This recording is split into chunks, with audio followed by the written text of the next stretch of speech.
വിദ്യകളാണ്. നമ്മുടെ കാലത്തിന് വാക്കാത്തവരെ അവസരങ്ങളുള്ളതുകൊണ്ട് ഞാൻ ബുദ്ധിജീവികളെന്ന് പറയുന്നതിനാണ് നിരീക്ഷണവാദവും ഇല്ലാത്തതിൽ മാത്രമേ കാണൂ. ഒരാളെന്ന് പറഞ്ഞു കഴിഞ്ഞാൽ ഒരു പെരുപ്പാണ്. പൃഥ്വിരാജ് ഭാഷയിൽ പലമയാണ്, പലതാണ്.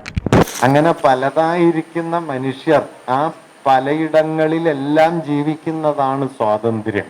അതല്ലാതെ അതിൻ്റെ ഒരു പ്രതലത്തെ മാത്രം കണ്ടെടുത്ത് അതിൽ ആണ്ടുമുഴുകി അതിനെ ആവിഷ്കരിച്ച് ജീവിച്ചു മരിക്കുന്നതല്ല സ്വാതന്ത്ര്യം എന്നാണ് മാർക്സ് പറഞ്ഞത്. മനുഷ്യാവസ്ഥയെക്കുറിച്ചുള്ള അദ്ദേഹത്തിൻ്റെ ഗംഭീരമായൊരു നിരീക്ഷണമാണ്. എമാൻസിപ്പേഷൻ എന്ന് പറയുന്നത് പോലീസ് പോകലല്ല, ഭരണകൂടം പോകലല്ല, തന്നിൽ നിന്ന് തന്നെ മോചിപ്പിക്കലാണ്. നമ്മയൊക്കെ വലയം ചെയ്യുന്ന നമ്മുടെ തന്നെ ജീവിതത്തിൻ്റെ ഇടുക്കങ്ങളിൽ നിന്ന് നമ്മെ തുറക്കലാണ് എന്നതാണ്. അങ്ങനെ ഒരു തുറസ്സുണ്ടായിരുന്നു എന്നുള്ളതാണ് ബാലചന്ദ്രൻ്റെ മൗലികമായൊരു സവിശേഷത എന്ന് ഞാൻ പറയാതെ നിങ്ങൾക്കറിയാം. അദ്ദേഹം പലതായിട്ട് ജീവിച്ച ആളായിരുന്നു. അദ്ദേഹം ട്രേഡ് യൂണിയൻ പ്രവർത്തകനായിരുന്നു, അദ്ദേഹം കവിയായിരുന്നു, അദ്ദേഹം ആധ്യാത്മിക താല്പര്യങ്ങളുള്ള ആളായിരുന്നു, അദ്ദേഹം ഗ്രന്ഥശാല പ്രവർത്തകനായിരുന്നു. ഇവിടെ ഉദ്ധരിച്ചതുപോലെ ഒരു നാടിൻ്റെ ഉള്ളുണർവ് പോലെ ജീവിച്ച ഒരാളായിരുന്നു. അങ്ങനെ അവരവരെ തങ്ങളിൽ നിന്ന് പുറത്തു കൊണ്ടുവരികയും ലോകത്തിലേക്ക് തുറന്നിടുകയും ചെയ്യുക എന്നത് മനുഷ്യരെ സംബന്ധിച്ച് വളരെ പ്രധാനപ്പെട്ട ഒരു കാര്യമാണ്. നിർഭാഗ്യവശാൽ നമ്മുടെ ജീവിതത്തിലെ വാതിലുകളൊക്കെ ഉള്ളിലേക്ക് മാത്രം തുറക്കുകയും എല്ലാ വാതിലും നമ്മിലേക്ക് മാത്രം തുറക്കുകയും പുറത്തേക്ക് തുറക്കുന്ന വാതിലുകൾ ഇല്ലാണ്ടാവുകയും ചെയ്യുന്നൊരു കാലത്താണ് നമ്മളൊക്കെ ജീവിക്കുന്നത്. KGS കവിതയിൽ ചോദിക്കുന്നുണ്ട്, ആരോടാണ് ഏറ്റവും കൂടുതൽ ഇഷ്ടം? എന്നോട്. അത് കഴിഞ്ഞാലോ? അത് കഴിയുന്നില്ലല്ലോ.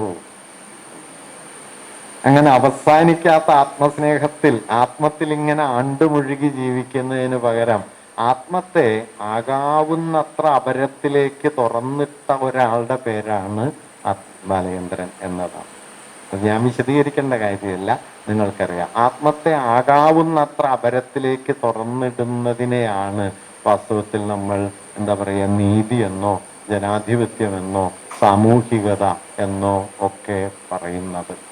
വാസ്തവത്തിൽ ഒരു ഗ്രന്ഥശാലയിൽ നിന്ന് ഇങ്ങനെ സംസാരിക്കുന്ന സമയത്ത് ഗ്രന്ഥശാല ഒരു നിലയ്ക്ക് ഈ വാക്യങ്ങളെ ആഴത്തിൽ ഉൾക്കൊള്ളുന്ന ഒരു സ്ഥാപനമാണ് എന്ന് വേണമെങ്കിൽ പറയാം. ഞാൻ പുസ്തകങ്ങളെക്കുറിച്ച് വായനയെക്കുറിച്ചുമൊക്കെ വായിച്ച ഏറ്റവും മനോഹരമായ ഒരു വാക്യം അതൊരു സാഹിത്യകാരൻ്റെ അല്ല, അതൊരു ശാസ്ത്രചിന്തകൻ്റെയാണ്. കാൾ സാഗൻ എന്നു പേരായ കോസ്മോസ് എന്നുള്ള പേരിൽ പ്രപഞ്ചത്തിൻ്റെ ഘടനയെക്കുറിച്ച് അതിമനോഹരമായ, ഇന്നും അതിനേക്കാൾ മെച്ചപ്പെട്ടൊരു പുസ്തകം പ്രപഞ്ചഘടനയെക്കുറിച്ചില്ല. കോസ്മോസ്.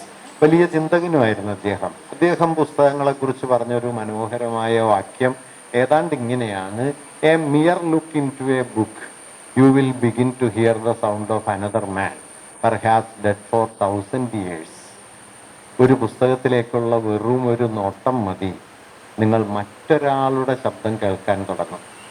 ഒരുപക്ഷെ 1000 കൊല്ലങ്ങൾക്ക് മുമ്പേ മരിച്ചുപോയ ഒരാളുടെ ശബ്ദം, 1000 കൊല്ലങ്ങൾക്ക് മുമ്പേ മരിച്ചുപോയ ഒരാളുടെ ശബ്ദം നമ്മെ തേടി വരികയും നമ്മോട് ചിലത് പറയുകയും ചെയ്യുമെന്നതാണ് വാസ്തവത്തിൽ ഒരു കൃതിയുടെ ഏറ്റവും മൗലികമായ പ്രാധാന്യം. ലോകത്തിൻ്റെ ഏതോ കോണിൽ ഏതോ ഒരു കാലത്ത് ജീവിച്ചു മരിച്ച ഒരാളുടെ അനുഭവത്തിലേക്ക് ഒരു പുസ്തകം നമ്മെ കൂട്ടിയിണക്കുന്നു എന്നതാണ് വാസ്തവത്തിൽ മനുഷ്യാവസ്ഥയ്ക്ക് പുസ്തകം നൽകുന്ന ഏറ്റവും വലിയ വാഗ്ദാനം. അങ്ങനെ ഒരു വഴിയാണ്. വാസ്തവത്തിൽ പുസ്തകങ്ങൾ അറിവ് തരുന്നു, പുസ്തകങ്ങൾ നിങ്ങളെ രസിപ്പിക്കുന്നു, പുസ്തകങ്ങൾ നമുക്ക് സമയം പോവാനുള്ള ഒരു ഉപാധിയായി തീരുന്നു. ചിലക്കെങ്കിലും പുസ്തകം ഉറക്കം കിട്ടാതിരിക്കുമ്പോൾ ഉറക്കം കിട്ടാനുള്ള ഒരു വഴിയായിട്ട് മാറുന്നു. പുസ്തകം വായിച്ചു തുടങ്ങുമ്പോൾ ഉറങ്ങുമല്ലോ, അങ്ങനെയാണ്. ഇപ്പം എൻ്റെ അടുത്തൊരാൾ പറഞ്ഞു, രാത്രി ഉറക്കമൊന്നും വന്നില്ലെങ്കിൽ ഞാൻ മാഷ പ്രസംഗം കേൾക്കും, കുറച്ച് കഴിയുമ്പോൾ ഉറങ്ങിപ്പോക്കോളും എന്ന് പറഞ്ഞു. അങ്ങനെ അല്ല, പല നിലയ്ക്കാണ് നമ്മൾ ഭരിക്കുക. അതിപ്പോൾ ഉറപ്പായിട്ടാണോ ഭരിക്കുക, ഉണർവായിട്ടാണോ ഭരിക്കുക എന്നൊന്നും പറയാൻ പറ്റില്ല. അത് തെറ്റാണെന്ന് പറയാൻ പറ്റില്ല. ഏതോ ഒരു വഴിക്ക് ഭരിക്കുന്നു എന്നേ പറയാൻ പറ്റും. അതുപോലെ പുസ്തകങ്ങൾ, സത്യാംശ പുസ്തകങ്ങളെക്കുറിച്ച് അങ്ങനെ ഒരു കവിത എഴുതിയിട്ടുണ്ട്. അപ്പൊ ഈ പുസ്തകങ്ങൾ നൽകുന്ന പക്ഷെ ഏറ്റവും വലിയൊരു വാഗ്ദാനം ഇതൊന്നും അല്ല എന്നാണ് ഞാൻ കരുതുന്നത്. അത് നിങ്ങൾക്ക് തരുന്ന അറിവോ അല്ലെങ്കിൽ നമുക്ക് തരുന്ന രസനീയതയോ അതിനൊക്കെ അപ്പുറം പുസ്തകങ്ങൾ നമുക്ക് നൽകുന്ന ഏറ്റവും വലിയ വാഗ്ദാനം നമ്മിൽ നിന്നുള്ള മോചനമാണ്. ഒരു മനുഷ്യന് പുറത്തു കടക്കാൻ ഏറ്റവും പ്രയാസമുള്ളത് എന്തിൽ നിന്നാണ് എന്ന് ചോദിച്ചാൽ അവരവരിൽ നിന്നാണ്. ബാക്കി എന്തിൽ നിന്നും ഉപേക്ഷിക്കാൻ ഏറ്റവും പ്രയാസം അവരവരെയാണ്. ബാക്കി എന്ത് ഉപേക്ഷിക്കാം? പണം വേണ്ടെന്ന് വെക്കാം, പദവി വേണ്ടെന്ന് വെക്കാം, സമ്പത്ത് വേണ്ടെന്ന് വെക്കാം, അധികാരം വേണ്ടെന്ന് വെക്കാം. ഇതെല്ലാം വേണ്ടെന്ന് വെച്ചാൽ ലോകം നിങ്ങളെ കുറച്ചൊക്കെ ആദരിക്കുകയും ചെയ്യും. അങ്ങനെ ഉണ്ടല്ലോ. ഇപ്പൊ നിങ്ങൾ പരിത്യാഗമാണല്ലോ ഇന്ത്യയിലേക്കൊരു വലിയ മൂല്യം, പ്രവൃത്തിയല്ല. പണ്ട് വിജയമാഷ് പറയും നമ്മുടെ സന്യാസത്തിന്റെ ഏറ്റവും വലിയൊരു സിദ്ധി എന്താന്ന് വെച്ചാൽ ഒന്നും ചെയ്യാതിരിക്കലാണ് സന്യാസം എന്നാണ് നമ്മൾ ശീലിച്ചിട്ടുള്ളത്. മിണ്ടാതിരിക്കുന്നവൻ മുനിയും മിണ്ടുന്നവൻ പാപിയുമാണ് എന്നത് ഇന്ത്യയുടെ ഒരു വിശേഷ പാരമ്പര്യമാണ് എന്ന് മാഷ് പറയും. നാരായണ ഗുരു അതിനെ മറികടന്ന ആളാണ്. ഞാൻ ഗുരുവിനെ കുറിച്ചാണ് പറയേണ്ടത്. മിണ്ടുന്ന മുനിയായിരുന്നു ഗുരു എന്നതാണ് ഗുരുവിന്റെ ഒരു പ്രത്യേകത. അപ്പൊ ഇങ്ങനെ നമ്മൾ നമ്മിൽ തന്നെ കെട്ടിത്തളഞ്ഞു നിൽക്കുകയും ആദരണീയമായ ഒരു മൂല്യമായി നമ്മുടെ ഈ പരിത്യാഗത്തെ ഒക്കെ കാണുകയും ചെയ്യുമ്പോൾ പരിത്യാഗത്തിന്റെ പരമാവധി ഏതാണ്? അവരവരെ ഉപേക്ഷിക്കൽ. ഞാൻ ഈ ലോകത്തെക്കുറിച്ച് കുറെ ധാരണകളോടെയാണ് നടക്കുന്നത്.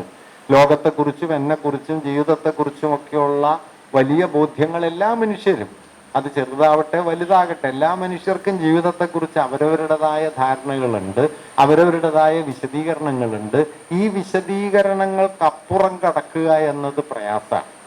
നമ്മൾ അനുഭവം കൊണ്ട് നമ്മളെ ക്രമപ്പെടുത്തും, വായന കൊണ്ട് നമ്മളെ ക്രമപ്പെടുത്തും, അല്ലെങ്കിൽ തത്വവിചാരം കൊണ്ട് നമ്മളെ ക്രമപ്പെടുത്തും. അങ്ങനെ നമ്മളായി ക്രമപ്പെടുത്തിയ നമ്മളെ മറികടക്കുക, ട്രാൻസ്ഗ്രസിങ് ദ സെൽഫ് എന്ന് പറയും. അവനവനെ തന്നെ മറികടക്കുക, തൻ്റെ സ്വത്വത്തെ മറികടക്കുക എന്നത് വളരെ വളരെ പ്രയാസമാണ്.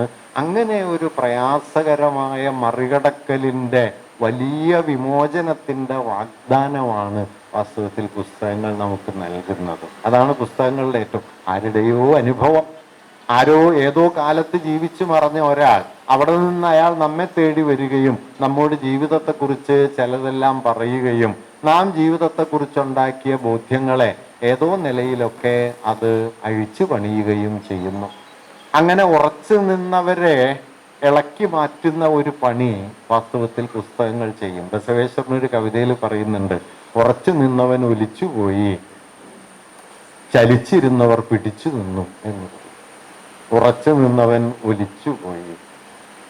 അതുകൊണ്ട് നമ്മൾ ജീവിതത്തിൽ ആർജിക്കേണ്ട അടിസ്ഥാനപരമായ ഒരു ശേഷി എന്ന് പറയുന്നത് ഈ അഴിയലാണ്, അഴിവാണ്.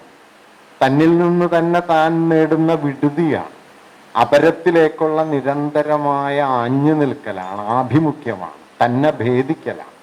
അങ്ങനെ തന്നെ ഭേദിക്കാനുള്ള മാനുഷികതയുടെ ശേഷി ഒരുപക്ഷെ ഏറ്റവും അധികം സംഘനനം ചെയ്യപ്പെട്ട, സമാഹരിക്കപ്പെട്ട ഒരു സ്ഥാനമാണ് വാസ്തവത്തിൽ മഹത്തായ കൃതികൾ എന്നുള്ളത്. എന്തിന് സാഹിത്യം വായിക്കണമെന്ന ചോദ്യത്തിൻ്റെ ഏറ്റവും നല്ല ഉത്തരം അതാണെന്നാണ് ഞാൻ കരുതുന്നത്. എന്നിൽ നിന്ന് പുറത്തു കിടക്കാൻ, എനിക്ക് എന്നിൽ നിന്ന് പുറത്തു കിടക്കാൻ എളുപ്പമല്ല.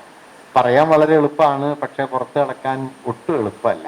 അങ്ങനെ പുറത്തു കിടക്കാനും ലോകത്തോളം എൻ്റെ അനുഭവത്തെ വലുതാക്കാനും ഉള്ള ഒരു വലിയ വാഗ്ദാനത്തിൻ്റെ പേരാണ് വാസ്തവത്തിൽ പുസ്തകങ്ങൾ എന്നത്. അതുകൊണ്ടൊരു പുസ്തകശാല എന്ന് പറയുന്നത് ഞാൻ ഈ പറഞ്ഞ തന്നിൽ നിന്ന് താനല്ലാത്തതിലേക്ക് മനുഷ്യരെ കൂട്ടിക്കൊണ്ടേ പോകുന്ന ഒരു വലിയ സ്ഥാനമാണ് എന്ന് പറയാം. എന്തിനു വായിക്കുന്നു എന്നൊക്കെ ആളുകൾ ചോദിക്കുകയും വായന വിജ്ഞാനം ആർജിക്കാനാണ് എന്ന് തെറ്റായി ധരിക്കുകയും ഒക്കെ ചെയ്യുന്നുണ്ട്. വിജ്ഞാനം അത്ര പ്രധാനപ്പെട്ട കാര്യമല്ല കേട്ടോ. അത് ഇപ്പൊ നാരായണ ഗുരുവിനും ഗാന്ധിക്കും ഒന്നും അത്ര എന്താ പറയുക പാണ്ഡിത്യമൊന്നും ഉണ്ടായിരുന്നില്ല. അപ്പോൾ ഗുരു ഈ വിഗ്രഹപ്രതിഷ്ഠയൊക്കെ നടക്കുന്ന സമയത്ത് ഒരുപാട് കാര്യം ചെയ്യാമല്ലോ. ഒരു സന്യാസി ചെയ്തുകൂടാത്ത ഒരുപാട് കാര്യങ്ങൾ ഗുരു ചെയ്തിരുന്നു. ചെയ്തുകൂടാത്തതെന്ന് പറയുന്നത് സാമ്പ്രദായികമായി ചെയ്യാത്തത്. അദ്ദേഹം കാവ്യ ധരിച്ചില്ല, അദ്ദേഹം സാധാരണ സന്യാസത്തിന്റെ വഴികളിലൂടെ പേര് മാറ്റിയില്ല, നാരായണൻ എന്നുള്ള പേര് അദ്ദേഹം മാറ്റിയില്ല. അങ്ങനെ പല നിലയ്ക്കും പിന്നെ സ്കൂൾ സ്ഥാപിച്ചു, വ്യവസായ പ്രദർശനത്തിന്റെ അധ്യക്ഷനായി, അങ്ങനെ പല പണികൾ ചെയ്തു. അപ്പോൾ വിഗ്രഹപ്രതിഷ്ഠ നടത്തി, അങ്ങനെ പലതും. അപ്പോൾ അതേക്കുറിച്ചെല്ലാം അക്കാലത്ത് ധാരാളം വിമർശനങ്ങൾ ഉണ്ടായിരുന്നു. അപ്പോൾ ആ വിമർശനങ്ങൾ ചിലതൊക്കെ ചട്ടമ്പിസ്വാമിയും അത്തരം ചില വിമർശനങ്ങളൊക്കെ ഗുരുവിനെ കുറിച്ച് ഉന്നയിച്ചതായിട്ട് ഗുരുവിന്റെ ശിഷ്യന്മാര് ഗുരുവിനോട് പറഞ്ഞപ്പോൾ ഗുരു ഒരൊറ്റ ചെറിയ വാക്യത്തിലാണ് ഒരു മറുപടി പറഞ്ഞത്. ഗുരു പറഞ്ഞത് ചട്ടമ്പി വലിയ പണ്ഡിതനാണ്. ഇതിൽ കൂടുതലൊന്നും പറഞ്ഞിട്ടില്ല. അതൊരു മോശം വാക്കൊന്നുമല്ല. പക്ഷെ ഈ പാണ്ഡിത്യം എന്ന് പറയുന്നത് എന്താണ് എന്നത് വലിയൊരു പ്രശ്നമാണ്. നിങ്ങൾ എന്തിനെയാണ് ഈ അറിവ് എന്ന് കാണുന്നത്? ഞാൻ നമ്മുടെ വിഷയത്തിലേക്ക് വരാൻ കേട്ടോ, അതിലേക്ക് കൂടിയാണ് ഞാൻ ഈ വരുന്നത്. ഗാന്ധി, ഗുരു, ഇന്ത്യ എന്നീ 3 വാക്കുകളാണ് നമ്മുടെ വിഷയം. ഈ വാക്കുകൾ കൊണ്ട് ഈ പ്രപഞ്ചത്തിൽ എന്തിനെ കുറിച്ചും പറയാന്നുള്ളതാണ് ഈ 3 വാക്കുകളുടെ ഒരു സാധ്യത. എങ്കിലും ഞാൻ അവരിലേക്ക് വരാം. അറിവ് എന്താണ് എന്നതൊരു പ്രധാനപ്പെട്ട ഒരു ചോദ്യമാണ്. നമ്മുടെ കാലത്തെ 20-ാം നൂറ്റാണ്ടിലെ വലിയ കവിയായിരുന്നു T.S. എലിയറ്റ്. എലിയറ്റ് അദ്ദേഹത്തിന്റെ നാടകങ്ങളിൽ ഒരിടത്ത് ഒരു കാവ്യരൂപത്തിൽ എഴുതുന്ന 4 വരികളുണ്ട്. അദ്ദേഹം എഴുതുന്നത് ഏതാണ്ട് ഇങ്ങനെയാണ്: where is our wisdom we have lost in knowledge and where is our knowledge we have lost in informations. Where is our wisdom we have lost in knowledge. വിജ്ഞാനത്തിൽ നഷ്ടപ്പെട്ടു പോകുന്ന വിവേകം എവിടെ? And where is our knowledge. അതുകൊണ്ട് മറ്റൊരാളെ കേൾക്കലാണ് ഒരു പുസ്തകം നമുക്ക് നൽകുന്ന ഏറ്റവും വലിയ വാഗ്ദാനം. മറ്റൊരാളെ അനുഭവിക്കലാണ്, മറ്റൊരാളിലൂടെ കടന്നു പോകലാണ്, അയാളായിത്തീരലാണ് അപരപ്രിയം എന്നതാണ്.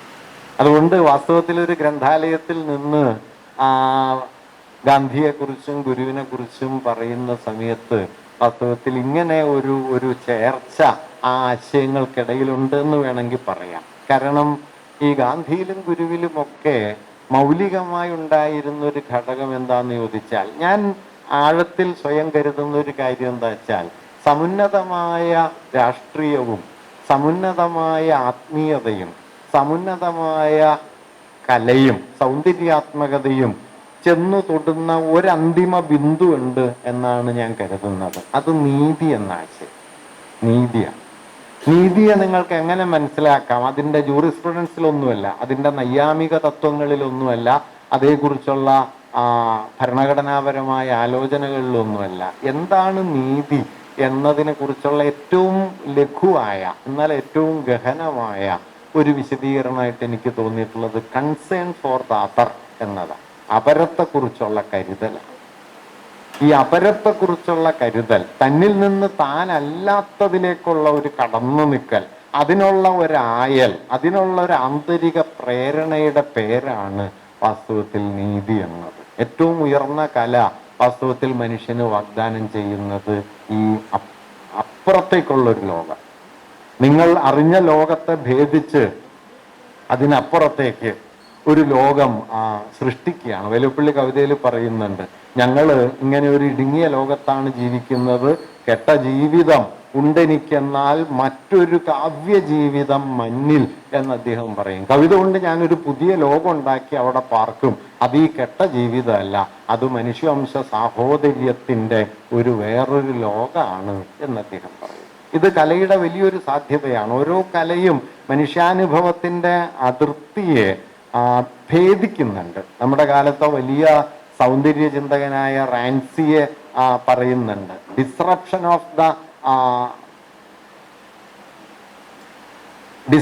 ഓഫ് ദ ഫ്രെയിം എന്നൊരാശയം അദ്ദേഹം പറയുന്നുണ്ട്. നമ്മൾ ലോകത്തെ മനസ്സിലാക്കുന്ന ഒരു ചട്ടക്കൂടുണ്ട്.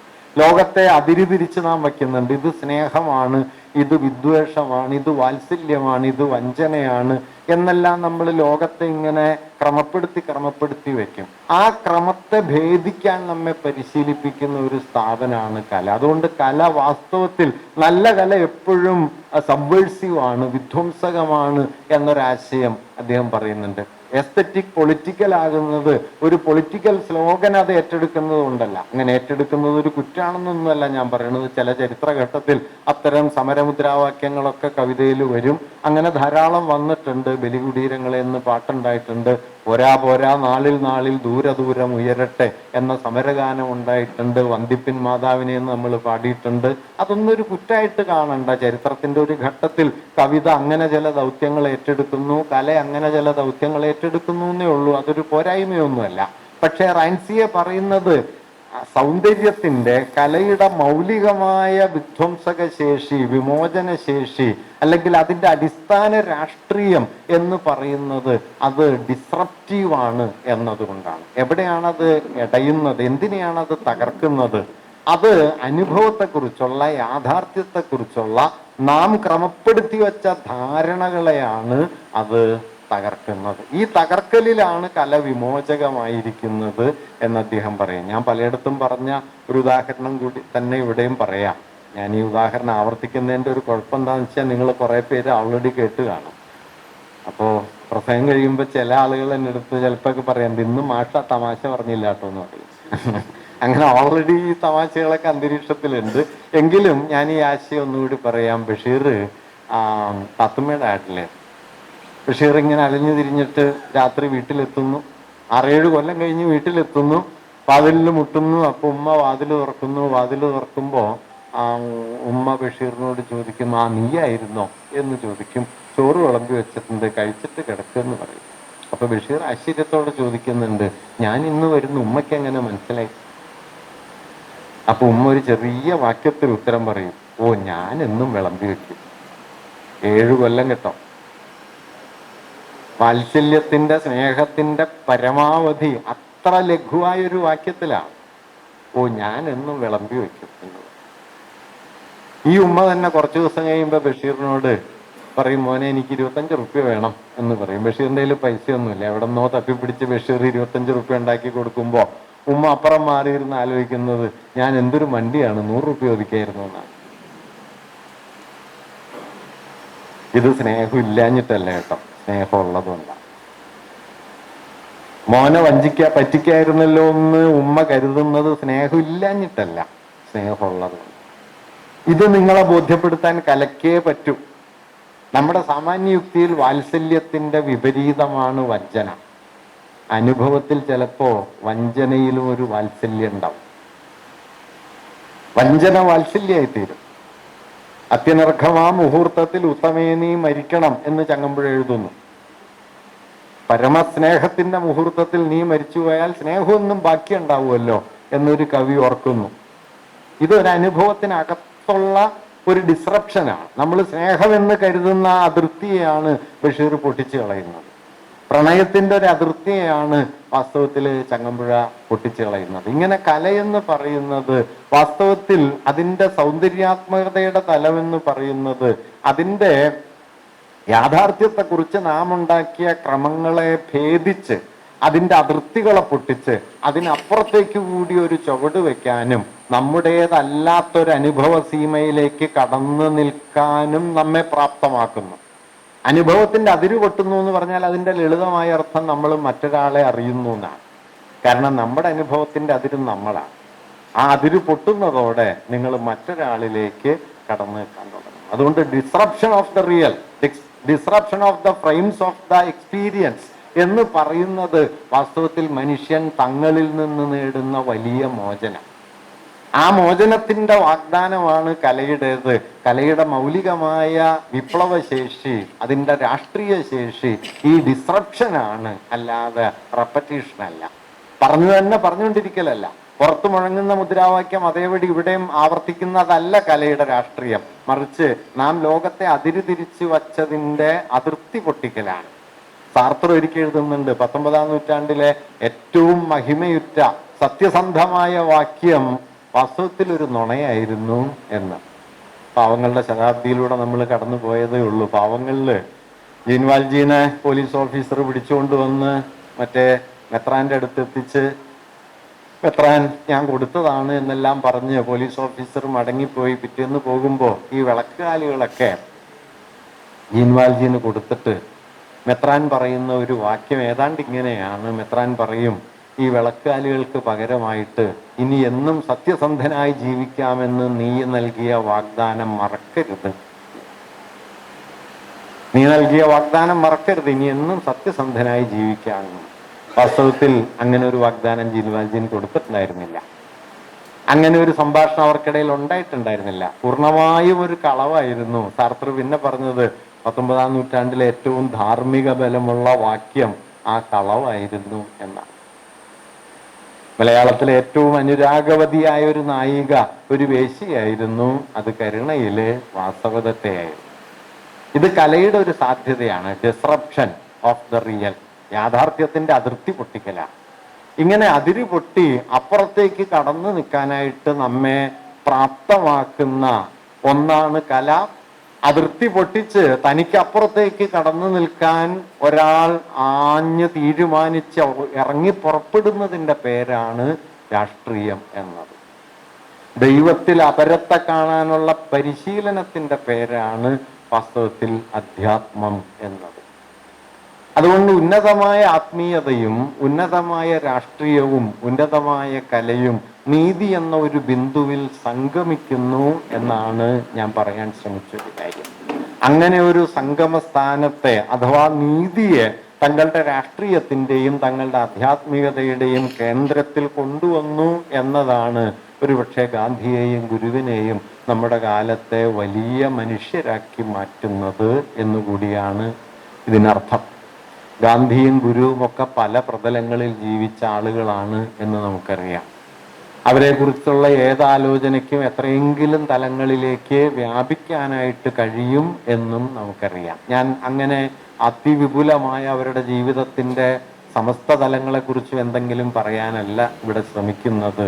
എന്താണ് ഈ രണ്ട് പാരമ്പര്യങ്ങൾ? ഞാനത് രണ്ട് വ്യക്തികൾ എന്നുള്ളതിനേക്കാൾ നമ്മുടെ ചരിത്രം ഉണ്ടാക്കിയ വലിയ ഒരു പാരമ്പര്യത്തിലെ രണ്ട് മഹിത സ്ഥാനങ്ങളാണ് ഗാന്ധിയും ഗുരുവും എന്ന് കരുതുന്നു. അതെന്താണെന്ന് ചോദിച്ചാൽ അതൊരു പക്ഷേ ഇന്ത്യയുടെ പാരമ്പര്യം നമുക്ക് നൽകിയ ഒരു അഴിവിൻ്റെ വഴിയിലെ ഏറ്റവും വലിയ രണ്ട് പേരുകളാണ് ഗാന്ധി. അഴിവിൻ്റെ വഴി തുടങ്ങുന്നത് ഒരു പക്ഷേ ബുദ്ധനിലാണ്.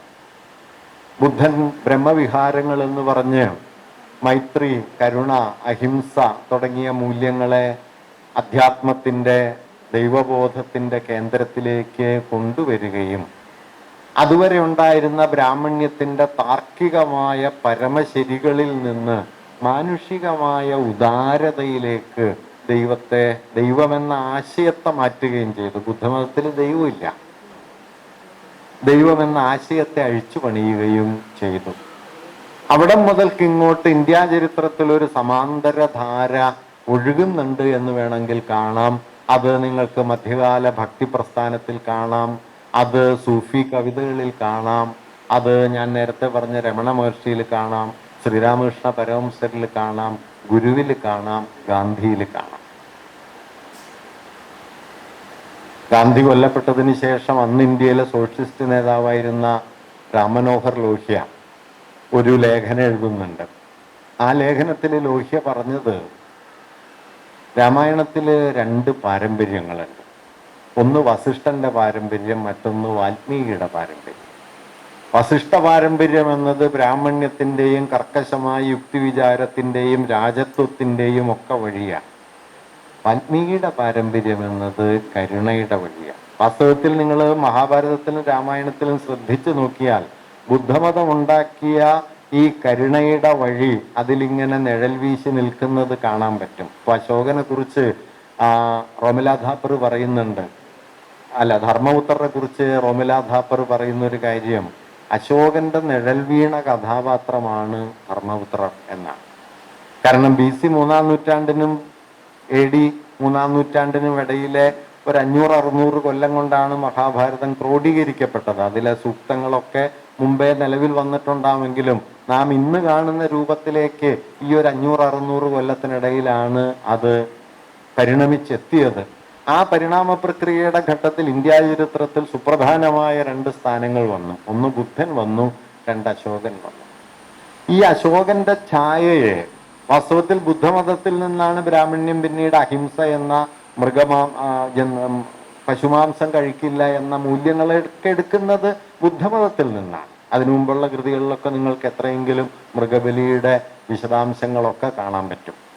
ആ ബുദ്ധ പാരമ്പര്യത്തിൻ്റെ ഛായയിൽ അശോകൻ ജീവിക്കാൻ തുടങ്ങുകയും അശോകനെ സ്വാംശീകരിക്കുന്ന ഒരു കഥാപാത്രമായിട്ട് ഈ ധർമ്മപുത്രർ മാറിത്തീർന്നു എന്ന് ആദ്യം റോമില ഥാപ്പറും പിന്നീട് വെൻഡി ഡോണിഗറെ പോലുള്ള ആൾട്ടർനേറ്റീവ് ഹിസ്റ്ററി ഓഫ് ഹിന്ദുസ് ഒക്കെ എഴുതിയ വെൻഡി ഡോണിഗറും ഒക്കെ സൂചിപ്പിക്കുന്നുണ്ട്. ഇത് ലോഹ്യ ഇതിൽ നിന്ന് വ്യത്യസ്തമായി, അദ്ദേഹം ഇവരെ ഒന്നും വായിച്ചിട്ടല്ല, പക്ഷേ രാമമനോഹർ ലോഹ്യ പറയുന്നൊരു കാര്യം എന്താ വെച്ചാൽ ഈ രാമായണത്തിനുള്ളിൽ ഇന്ത്യയിലെ രണ്ട് പാരമ്പര്യങ്ങൾ തമ്മിലുള്ള ഒരു സംഘർഷമുണ്ട്.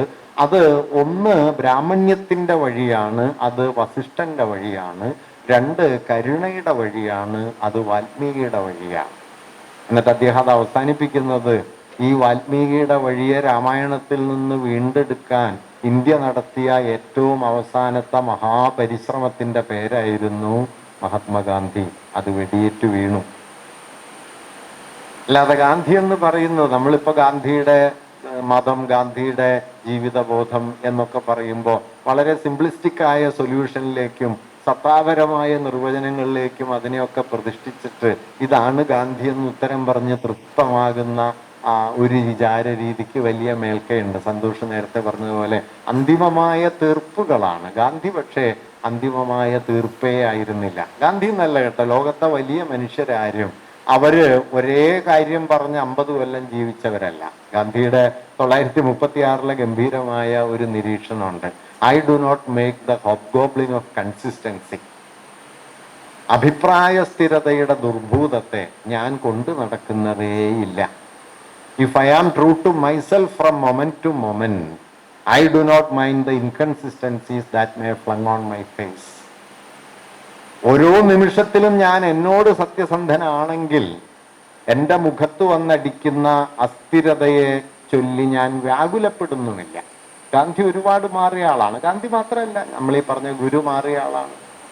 അദ്ദേഹം ആദ്യം ഭദ്രകാളി അഷ്ടകം എഴുതുന്നുണ്ട്, അദ്ദേഹം ഗണേശ സ്തവങ്ങൾ എഴുതുന്നുണ്ട്, പിന്നീട് അദ്ദേഹം ആത്മോപദേശത എഴുതുന്നുണ്ട്, ദർശനമാല എഴുതുന്നുണ്ട്, അനുകമ്പാദേശകം എഴുതുന്നുണ്ട്.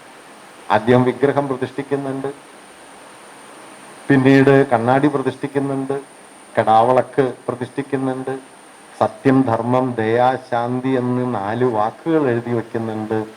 ഒടുവിൽ കുറുക്കഞ്ചേരിയിൽ വെച്ച് പറഞ്ഞു, ഇനി ദേവാലയങ്ങൾ സ്ഥാപിക്കരുത്. ഇതിലേത് ഗുരുവാണ് ഗുരു എന്ന് ചോദിച്ചാൽ ഇതെല്ലാം ഗുരുവാണ്. ഓരോ കാലത്തോടും സംവദിക്കാനായി ഗുരു ശ്രമിക്കുകയും ജീവിതത്തിന്റെ മുഖത്ത് നോക്കി കാണുന്ന സത്യങ്ങളെ വിളിച്ചു പറയുകയും ചെയ്യുന്ന ഒരാൾക്ക് പറഞ്ഞത് തന്നെ പറഞ്ഞുകൊണ്ടിരിക്കാനാവില്ല. അതുകൊണ്ട് ഇവരൊക്കെ മാറുന്നു. അംബേദ്കർ കുറച്ചുകൂടി താർക്കികമായ ഭാഷയിൽ ഈ കാര്യം പറയുന്നുണ്ട്. അംബേദ്കർ എമേഴ്സനെ ഉദ്ധരിച്ചിട്ട് പറയുന്നുണ്ട്, Emerson says that consistency is the virtue of A donkey. അഭിപ്രായ സ്ഥിരത എന്ന് പറയുന്ന ഒരു കഴുതയുടെ ഗുണമാണ് എന്ന് എമേഴ്സൺ പറഞ്ഞിട്ടുണ്ട്. ഞാൻ സ്വയം ഒരു കഴുതയാകാൻ ആഗ്രഹിക്കുന്നില്ല എന്ന് അദ്ദേഹം നെഹ്റു മിനിസ്ട്രിയിൽ മന്ത്രിയായ സമയത്ത് അതേക്കുറിച്ച് വിമർശനം വന്നപ്പോൾ അതിനോടുള്ളൊരു പ്രതികരണം പോലെ അദ്ദേഹം പറഞ്ഞിട്ടുണ്ട്. അംബേദ്കർ മാറിയ ആളാണ്. ഞാൻ പറഞ്ഞു വന്നത് ഈ പരിണാമ സന്നദ്ധത എന്നതൊരു കുറഞ്ഞ കാര്യമല്ല. പരിണാമ സന്നദ്ധതയിലാണ് വാസ്തവത്തിൽ ഒരാൾക്ക് ജീവിതത്തിന്റെ യാഥാർത്ഥ്യത്തിൽ വേരാഴ്ത്തി നിൽക്കാൻ പറ്റുക. ഗാന്ധി എന്താണ് ചെയ്തത്, ഗുരു എന്താണ് ചെയ്തത്, ഇവർക്കിടയിൽ എന്താണ് പൊതുവായുള്ളത്, എന്താണ് അകലമുള്ളത്, ഇത് ഇന്ത്യക്ക് ഇന്ന് എങ്ങനെയാണ് ആവശ്യമായിട്ടുള്ളത്? വലിയ ചോദ്യങ്ങളാണ്. ഞാൻ അതൊന്നും പറയുന്നില്ല. ഒരു കാര്യം 1-2 പോയിന്റുകൾ മാത്രമേ പറയുന്നുള്ളൂ. വാസ്തവത്തിൽ ഗാന്ധി ഇന്ത്യയിൽ ചെയ്ത സുപ്രധാനമായ 3 കാര്യങ്ങളുണ്ട് എന്നാണ് ഞാൻ കരുതുന്നത്. ഇന്നും ഇന്ത്യക്ക് പ്രധാനമായ പ്രസക്തമായ 3 കാര്യങ്ങളുണ്ട്. അതിലൊന്ന്, ഇന്ത്യയിലെ കോടാനുകോടി നിസ്വരായ മനുഷ്യരെ കൂട്ടിയിണക്കി ഇന്ത്യ എന്ന രാഷ്ട്രഭാവനയ്ക്ക് ബലം നൽകി എന്നതാണ്. ഇന്ത്യ എന്നത് 500ഓളം നാട്ടുരാജ്യങ്ങളും ബ്രിട്ടീഷ് ഭരണപ്രദേശങ്ങളും നാനാതരത്തിലുള്ള ജീവിതക്രമവും അതിനേക്കാൾ സങ്കീർണമായ ജാതി മത ബന്ധങ്ങളും എല്ലാം ചേർന്ന് കുഴഞ്ഞു മറിഞ്ഞ ഒരു പൊതുസമൂഹം എന്ന നിലയിൽ ഒരു നിലയിലും വിശേഷിപ്പിക്കാൻ കഴിയാത്ത ഒന്നാണ് ഇന്ത്യ. 5000 കൊല്ലം മുമ്പേ ഭാരതീയ സംസ്കാരം ഇതുപോലെ തന്നെ ഉണ്ടെന്നൊക്കെയുള്ള ബെഡായി ധാരാളം ആളുകൾ പറയുന്നുണ്ട്. അതൊന്നും ഞാനിപ്പോൾ ആവർത്തിക്കുന്നില്ല. മനോരാജ്യത്തിൽ എന്തിനർദ്ധരാജ്യം എന്നാണ്. ചായ മുക്കിയത് കഴിഞ്ഞിട്ട് കൊടുത്താൽ മതിയാ, അല്ലെങ്കിൽ ഈ പ്രസംഗത്തെക്കാളൊക്കെ വളരെ പ്രധാനം ചായയാണ്. പണ്ട് കാരശ്ശേരി മാഷ് പ്രസംഗിക്കുന്ന സമയത്ത് ചായ കൊടുത്തു. അപ്പൊ മാഷ് പറഞ്ഞു, ഇതിൽ 2 തകരാറുണ്ട്. ഒന്ന്, എനിക്ക് ചായ കിട്ടൂല, ഞാൻ പ്രസംഗിക്കണം. 2, നിങ്ങൾക്ക് പ്രസംഗിക്കാൻ വേണ്ട, നിങ്ങൾക്ക് ചായയും കുടിക്കാം. 2 അനീതിയാണ് എന്ന് പറഞ്ഞു. അതുകൊണ്ടല്ല കേട്ടോ, പ്രസംഗമൊന്നും ചായയോളം പ്രധാനമല്ല എന്ന് എല്ലാ കേൾവിക്കാർക്കും അറിയാം. കേട്ട് കേട്ട് എനിക്കും അറിയാം. അതാണ്. അതുകൊണ്ട് ഗാന്ധി ചെയ്ത ഒന്നാമത്തെ കാര്യം, ഇങ്ങനെ ചെതറിപ്പരന്ന് കിടന്ന ഒരു തരത്തിലും ഒരു ജനത എന്ന നിലയിൽ ഏകീകൃതമല്ലാത്ത ഒരു സമൂഹത്തെ ഒരു ജനതയാക്കി മാറ്റുന്നു എന്നതാണ്. ഫ്രാൻസിയ ജനാധിപത്യത്തെ കുറിച്ച് പറയുമ്പോൾ പറയുന്ന ഒരു മനോഹരമായ വാക്യം, എന്താണ് ജനാധിപത്യം? ശബ്ദമില്ലാത്തവർക്ക് ശബ്ദം നൽകുന്നു എന്നതാണ്. കേൾക്കപ്പെടാത്തവരെ കേൾക്കാൻ നിങ്ങളെ പ്രേരിപ്പിക്കുന്നു, അതുവരെ അദൃശ്യമായതിനെ ദൃശ്യമാക്കും. ഇതാണ് അദ്ദേഹം ജനാധിപത്യത്തിന് നൽകുന്ന വലിയ വ്യത്യസ്തമായ വിശദീകരണമാണ്. കേൾക്കപ്പെടാതിരുന്നതിനെ കേൾവിയാക്കുന്നു, കാണാതിരുന്നതിനെ കാഴ്ചയാക്കുന്നു, ശബ്ദമില്ലാത്തവർക്ക് ശബ്ദം നൽകുന്നു. ഈ പ്രക്രിയ വാസ്തവത്തിൽ 20കളിൽ ഗാന്ധി നൽകുന്നുണ്ട്. ഞാൻ അതിന്റെ വിശദാംശങ്ങളൊന്നും പറയുന്നില്ല, ഞാൻ ഒരു പോയിന്റ് മാത്രം പറയാം. ഇർഫാൻ ഹബീബ്, ഇന്ത്യയിലെ ഏറ്റവും പ്രമുഖനായ മാർക്സിസ്റ്റ് ചരിത്രകാരനായ ഇർഫാൻ ഹബീബ് ഗാന്ധിയെക്കുറിച്ച് എഴുതിയ ഒരു ലേഖനത്തിൽ വളരെ മനോഹരമായ ഒരു നിരീക്ഷണം നടത്തുന്നത്, അദ്ദേഹം പറയുന്നത്, അമൂർത്തമായ രാഷ്ട്രീയ മുദ്രാവാക്യങ്ങൾക്ക് പകരം മൂർത്തമായ ഭൗതിക പ്രശ്നങ്ങളിൽ നിന്ന് സമരം തുടങ്ങണമെന്ന സമരതന്ത്രം, ഇടതുപക്ഷ തന്ത്രം ഇന്ത്യയിൽ ആദ്യം ഏറ്റവും ഫലപ്രദമായി ഉപയോഗിച്ചത് ഗാന്ധിയാണ്. ഗാന്ധി 1917 ഇന്ത്യയിൽ ഒരു സമരം തുടങ്ങി. 15 അദ്ദേഹം ഇന്ത്യയിൽ വരുന്നത്. 1915 ഡിസംബറിലാണ് അദ്ദേഹം ഇന്ത്യയിൽ എത്തുന്നത്. 17 അദ്ദേഹം ഒരു സമരം തുടങ്ങി. ആ സമരത്തിന്റെ പേര് ചമ്പാരൻ സത്യാഗ്രഹം എന്നാണ്. ആ സത്യാഗ്രഹത്തിൽ ഗാന്ധി അതുവരെ ഇന്ത്യയിൽ ഉയർന്നിട്ടില്ലാത്തൊരു സവിശേഷ മുദ്രാവാക്യം, ഒരു സോഷ്യൽ ഏജൻസിയെ തന്നെ രൂപപ്പെടുത്തി. അത് അദ്ദേഹത്തിന്റെ അന്നത്തെ മുദ്രാവാക്യം കർഷകർക്ക് വിളവിന് വില കിട്ടണം എന്നാണ്. ബ്രിട്ടൻ ഇന്ത്യ വിട്ടു പോകണമെന്നല്ല, ഇന്ന ഭൂപ്രദേശം സ്വതന്ത്രമാവണമെന്നല്ല, മറിച്ച് കർഷകർക്ക് വിളവിന് വില കിട്ടണം. അതുവരെ ഇന്ത്യ ചരിത്രത്തിൽ കർഷകരെന്ന് പറയുന്ന ഒരു സോഷ്യൽ കാറ്റഗറി ഇല്ല, അവരുടെ അവകാശങ്ങളില്ല. ആ സോഷ്യൽ കാറ്റഗറിയുടെ മൗലികമായ പ്രത്യേകത എന്താണെന്ന് വെച്ചാൽ, അത് ജാതിക്ക് കുറുകെ, മതത്തിന് കുറുകെ, പ്രദേശങ്ങൾക്ക് കുറുകെ, ഭാഷയ്ക്ക് കുറുകെ സഞ്ചരിക്കുന്ന ഒരു ബലമാണ് കർഷകർ. ആ കർഷകർ ലോകത്തിന്റെ ഏത് കോണിലും ഒരു സാമൂഹ്യ വിഭാഗം എന്ന നിലയിൽ ഒരുമിച്ച് ചേരുന്നുണ്ട്. അതുകൊണ്ട് മധ്യകാല ഇന്ത്യയെ, ആധുനിക പൂർവ്വ ഇന്ത്യയെ പലതായി തിരിച്ചിരുന്ന ആ സാമൂഹ്യ ബലങ്ങൾ ജാതിയുടെയും മതത്തിന്റെയും ഭാഷയുടെയും സംസ്കാരത്തിന്റെയും ഒക്കെ ആണെങ്കിൽ അവയ്ക്കെല്ലാം കുറുകെ പോകുന്ന പുതിയൊരു ഭാവശക്തി മണ്ഡലം കൂടിയായി കർഷകരെന്ന് പറയുന്ന സാമൂഹ്യ വിഭാഗം വരുന്നു. ഇങ്ങനെ പതിയെ പതിയെ ഇന്ത്യയുടെ സാമൂഹ്യ ചരിത്രത്തിലേക്ക് അതുവരെ ഇല്ലാതിരുന്ന കർഷകര്, തൊഴിലാളികള്, വിദ്യാർത്ഥികള്, യുവാക്കള്, നിങ്ങൾ അതിനു മുമ്പുള്ള സംഘടനാ രൂപങ്ങളും 20കൾക്ക് ശേഷം ഇന്ത്യയിൽ വികസിച്ച സംഘടനാ രൂപങ്ങളും താരതമ്യപ്പെടുത്തിയാൽ ഈ വ്യത്യാസം കാണാൻ പറ്റും. 20കൾക്ക് ശേഷം ഇന്ത്യയിൽ ട്രേഡ് യൂണിയൻ ഉണ്ടാകുന്നു, സ്റ്റുഡൻസ് മൂവ്മെന്റ് ഉണ്ടാകുന്നു, യുവാക്കളുടെ സംഘടന ഉണ്ടാകുന്നു, അതുപോലെ തന്നെ സ്ത്രീകളുടെ സംഘടന ഉണ്ടാകുന്നു. ഇതെല്ലാം 20കളിലും 30കളിലുമായിട്ട് വന്നു. സ്വാതന്ത്ര്യത്തിന്റെ ആദ്യഘട്ടം എന്ന് നമ്മൾ കരുതുന്ന 19ാം നൂറ്റാണ്ടിന്റെ അവസാനം മുതൽ 20ാം നൂറ്റാണ്ടിന്റെ ആദ്യ ദശകങ്ങൾ വരെ സ്വാതന്ത്ര്യം എന്ന് പറയുന്നത് മിക്കവാറും വേലുത്തമ്പി ദളവയെ കേന്ദ്രീകരിച്ചോ, പഴശ്ശിരാജയെ കേന്ദ്രീകരിച്ചോ, അല്ലെങ്കിൽ അങ്ങനെയുള്ള വീരപ്രതാപികളായ ആളുകളെ കേന്ദ്രീകരിച്ചോ ഒക്കെയുള്ള പോർവീര്യങ്ങളുടെ ചരിത്രമായിരുന്നു. അങ്ങനെ മധ്യകാല പ്രതാപത്തിന്റെ പോർവീര്യങ്ങളും മധ്യകാല രാജവാഴ്ചയുടെ അവശിഷ്ട ബലങ്ങളുടെ പുനഃസ്ഥാപനവും ഒക്കെ ലക്ഷ്യം വെച്ച സ്വാതന്ത്ര്യമെന്ന സങ്കല്പത്തെ ഒരു ജനത എന്ന ആശയത്തോട് കൂട്ടിവിളക്കുന്ന, ജനകീയമെന്ന് വിളിക്കാവുന്ന ഒരു ദേശഭാവനയുടെ ആദ്യത്തെ പ്രധാനപ്പെട്ട അവതരണങ്ങളിലൊന്നായിരുന്നു ഗാന്ധി എന്നതാണ് ഒരു നിലയ്ക്ക് അദ്ദേഹത്തിന്റെ പ്രാധാന്യം. 2, അദ്ദേഹം നമ്മുടെ വെസ്റ്റേൺ സിവിലൈസേഷൻ എന്ന് നമ്മൾ പറയുന്ന മുതലാളിത്ത നാഗരികത ജന്മം നൽകിയ ജീവിതക്രമത്തോടുള്ള ആഴമേറിയ വിമർശനത്തെ സ്വന്തം ജീവിതം കൊണ്ട് തന്നെ അദ്ദേഹം ഉൽപ്പാദിപ്പിച്ചു. യൂറോപ്പിന്റെ യുക്തിവിചാരം, യൂറോപ്പിന്റെ സത്യബോധം, യൂറോപ്പിന്റെ ഭരണരീതി, യൂറോപ്പിന്റെ രാഷ്ട്രീയ ഘടന, യൂറോപ്പിന്റെ ദൈവഭാവന, ഇതിനെ സമസ്തത്തെയും വിമർശനാത്മകമായി നോക്കിക്കാണുന്ന ഒരു ബദൽ വീക്ഷണം ഗാന്ധിയിലുണ്ടായിരുന്നു. അത് മുഴുവൻ ശരിയാണോ തെറ്റാണോ എന്നൊക്കെ തർക്കിക്കാം, പക്ഷെ അതുണ്ടായിരുന്നു എന്നുള്ളത് പ്രധാനമാണ്. അദ്ദേഹം പറയുന്നുണ്ട്, ബ്രിട്ടനിൽ നിന്ന് സ്വാതന്ത്ര്യം നേടി ബ്രിട്ടനെ പോലൊരു രാജ്യം ആയിത്തീരണം ഇന്ത്യ എന്ന് ഞാൻ കരുതുന്നതേയില്ല. തുടർന്ന് അദ്ദേഹം പറഞ്ഞ വാക്യം ശ്രദ്ധിക്കേണ്ടതാണ്. അദ്ദേഹം പറയുന്നുണ്ട്, അന്ന് 3.5 കോടി ആളുകളാണ് ബ്രിട്ടനിലുള്ളത്, ഇന്ത്യയിൽ 30 കോടി. ഗാന്ധി പിന്നെ പറഞ്ഞത് 3.5 കോടി ആളുകൾ മാത്രമുള്ള ഒരു ചെറിയ ദ്വീപരാഷ്ട്രത്തിന് അധികാരവും സമ്പത്തും വന്നാൽ ഇത്രയേറെ നാശം ലോകത്തിൽ സൃഷ്ടിക്കാൻ കഴിയുമെങ്കിൽ 30 കോടി ജനങ്ങളുള്ള ഒരു രാഷ്ട്രത്തിന് ഈ സമ്പത്ത് കൈവന്നാൽ പിന്നെ ലോകം ബാക്കി ഉണ്ടാവില്ല. ഇതായിരുന്നു ഗാന്ധി. ബ്രിട്ടൻ ലോക ശക്തിയായി തീർന്നതുപോലെ ഇന്ത്യ ഒരു ലോകശക്തിയായി തീരണമേ എന്ന് ഗാന്ധി കരുതിയിട്ടില്ല. ഗാന്ധി കരുതിയത് ആകരുത് എന്നാണ്.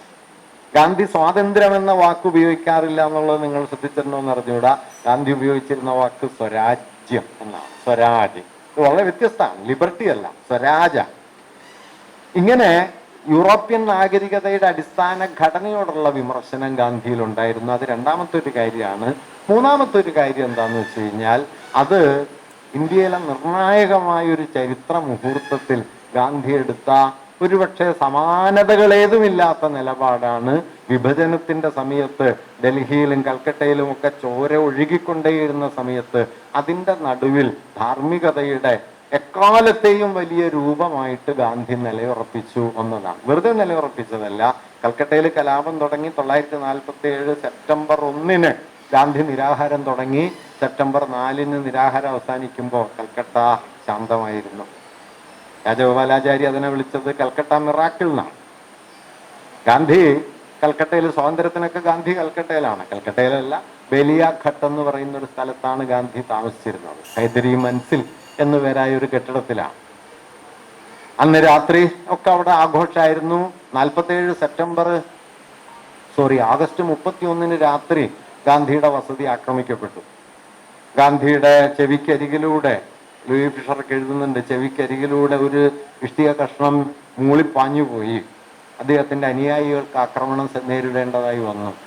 1-ാം തീയതി ഗാന്ധി, അന്ന് രാത്രി ഒറ്റ ദിവസം കൽക്കട്ടയിൽ 50 അധികം പേർ കൊല്ലപ്പെട്ടു. 1-ാം തീയതി രാവിലെ ഗാന്ധി നിരാഹാരം ആരംഭിച്ചു. 3 ദിവസത്തെ നിരാഹാരം കൊണ്ട് ഭ്രാന്ത് പിടിച്ച കൽക്കട്ടയെ ഗാന്ധി തിരിച്ചു കൊണ്ടുപോയി. ആയിരക്കണക്കിന് ആളുകൾ അന്യോന്യം കൊല ചെയ്യാൻ വാളോങ്ങി നിൽക്കുന്നതിന്റെ നടുവിൽ 78 വയസ്സ് പിന്നിട്ട 50 റാത്തിൽ തൂക്കം തികയാത്തൊരു മനുഷ്യൻ പട്ടിണി കിടക്കുകയും കൽക്കട്ടയെ പിടിച്ചു കെട്ടുകയും ചെയ്തു. മൗണ്ട് ബാറ്റൻ ഗാന്ധിക്ക് പിന്നെ കത്തെഴുതി. ആ കത്തിൽ മൗണ്ട് ബാറ്റൻ പറയുന്നുണ്ട്, പഞ്ചാബിൽ ഞങ്ങളുടെ സൈന്യത്തില് 60,000 പട്ടാളക്കാരും എന്നിട്ടും എണ്ണിയാൽ തീരാത്തത്ര ശവങ്ങളുമാണ് ഉണ്ടായിരുന്നത്.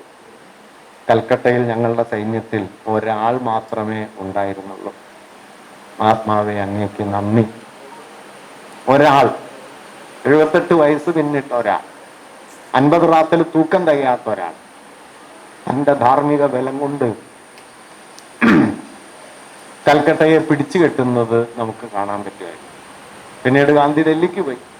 അദ്ദേഹം സെപ്റ്റംബർ 7-ാം തീയതി വണ്ടി കയറി 9-ന് ഡൽഹിയിൽ ചെന്നിറങ്ങി. 144 ദിവസം ഡൽഹിയിൽ ജീവിച്ചു. ഡൽഹി കലാപനിർഭരമായിരുന്നു. 48 ജനുവരി 13-ന് ഗാന്ധി വീണ്ടും നിരാഹാരം ആരംഭിച്ചു. 18-ന് ഡൽഹിയെ തിരിച്ചു പിടിച്ച് ഗാന്ധി നിരാഹാരം പിൻവലിച്ചു. 48 ജനുവരി 30-ന് ഗാന്ധി കൊലയപ്പെട്ടു. ഈ 5 ദിവസത്തെ കലാപം കൊണ്ട് ഡൽഹിയെ തിരിച്ചു പിടിച്ചത് കൂടിയാണ് വാസ്തവത്തിൽ ഗാന്ധിയുടെ കൊലപാതകത്തിലെത്തിയ അവസാനത്തെ പ്രേരണ. ഗാന്ധിക്കെതിരായ കൊലപാതക ശ്രമങ്ങൾ ഇന്ത്യയിൽ തുടങ്ങുന്നത് 48-ലൊന്നുമല്ല കേട്ടോ, 1935-ൽ തുടങ്ങിയതാണ്. 1935-ലാണ് ഇതേ നാരായണാപ്തയും ഇതേ നാഥുറാം വിനായക് ഗോഡ്സെയും പൂനെയില് ഗാന്ധി സഞ്ചരിച്ചിരുന്ന കാറിന് അവരുടെ നേതൃത്വത്തിലുള്ള ഒരു സംഘം ബോംബെറിയുകയും ആ കാറ് സമ്പൂർണമായി കത്തിപ്പോവുകയും ചെയ്തത്. ഗാന്ധി പക്ഷെ മറ്റൊരു കാറിലായതുകൊണ്ടാണ് 35-ന് ശേഷം 13 കൊല്ലം കൂടി ഗാന്ധി ജീവിച്ചത്. അങ്ങനെ കൊലപാതക ശ്രമങ്ങൾ ഗാന്ധി നേരിട്ടിട്ടുണ്ടായിരുന്നു. പക്ഷെ ഈ കൊലയിലൂടെ ഗോപീകൃഷ്ണൻ എപ്പോഴും പറയുന്ന മനോഹരായ ഒരു വാക്യമുണ്ട്. ഒരു പിറന്നു വീണ പിഞ്ചു കുഞ്ഞിനെ